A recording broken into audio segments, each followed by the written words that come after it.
नमस्कार साथियों। आज बात करेंगे हरियाणा की राजनीति और राजनीति के धुरंधरों की। जी हां, हरियाणा में कई बड़े राजनीतिज्ञों को करना पड़ा हार का सामना।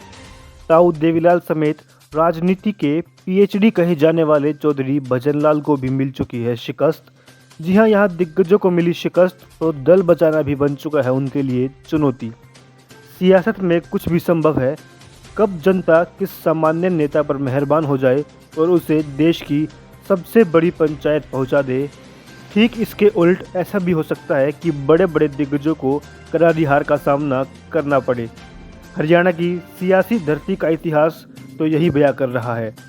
यहाँ ताऊ देवीलाल तक को लगातार 3 बार हार का सामना करना पड़ा। इसके अलावा राजनीति के पीएचडी कहे जाने वाले चौधरी भजनलाल को भी एक सेवानिवृत्त अधिकारी ने धूल जटा दी। हुड्डा परिवार की यदि बात करें तो अपने ही गढ़ में हुड्डा पिता पुत्र को भी मात खानी पड़ी। लोकसभा चुनाव में सबसे अधिक चौंकाने वाले परिणाम रोहतक और करनाल की धरती ने दिए। रोहतक के मतदाता काफ़ी मुखर हैं और जिसका साथ देते हैं खुल कर देते हैं और जिसका विरोध करते हैं तो खुलकर आमना सामना भी करते हैं। इसके विपरीत करनाल के मतदाता यहाँ की मिट्टी की तरह काफ़ी नरम हैं। अपने इरादे जाहिर नहीं करते, सभी नेताओं का मान सम्मान करते हैं, लेकिन मतदान की बारी आती है तो जोर का झटका एकदम धीरे से देते हैं। इसी उलटफेर के चक्कर में कई नेताओं का राजनीतिक करियर ही खत्म हो गया या फिर उनके सामने खुद को और अपने दल को बचाने की चुनौती आन खड़ी हुई। आइए अब उन नेताओं के बारे में भी आपके साथ कुछ बातें साझा करते हैं।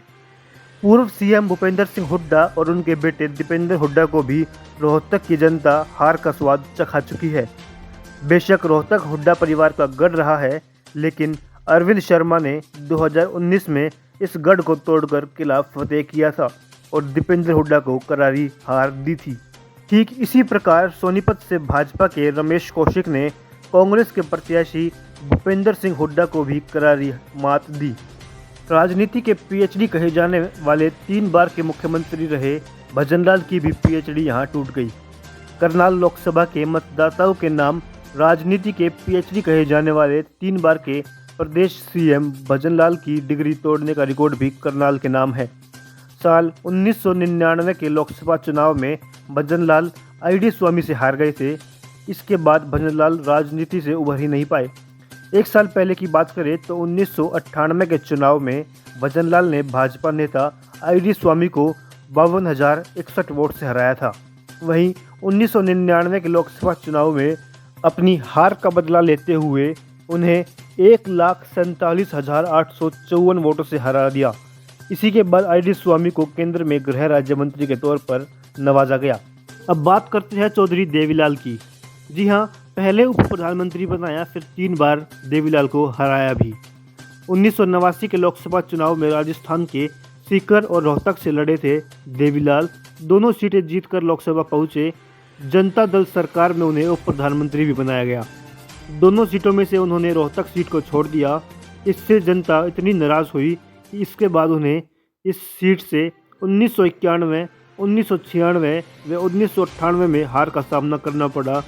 उनको हराने वाले भूपेंद्र हुड्डा उनसे उम्र व राजनीतिक तजुर्बे में काफ़ी कम थे। इसके बाद भी हुड्डा को हाईकमान ने 2005 में प्रदेश की कमान सौंपी। अब बात करते हैं अहिरवाल के गढ़ की। जी हां, अहिरवाल सीट राव बीरेंद्र सिंह और राव इंद्रजीत सिंह का अभेद किला साल 1999 के चुनाव में ढह गया। कारगिल युद्ध में शहीद की पत्नी डॉक्टर सुधा यादव ने राव इंद्रजीत सिंह को 1,49,000 से अधिक वोटों से हराकर करारी मात दी। उस वक्त राव कांग्रेस में थे और भाजपा को उनके मुकाबले कोई मजबूत प्रत्याशी नहीं मिल रहा था। वर्ष 2014 में उन्होंने भाजपा का दामन पकड़ लिया। अब सवाल यह है कि यह राजनीतिक परिवार अपने अपने किले को बचाने में कितना सक्षम है और 2024 के इस लोकसभा चुनाव में अपनी राजनीतिक विरासत को किस प्रकार बचा पाएंगे।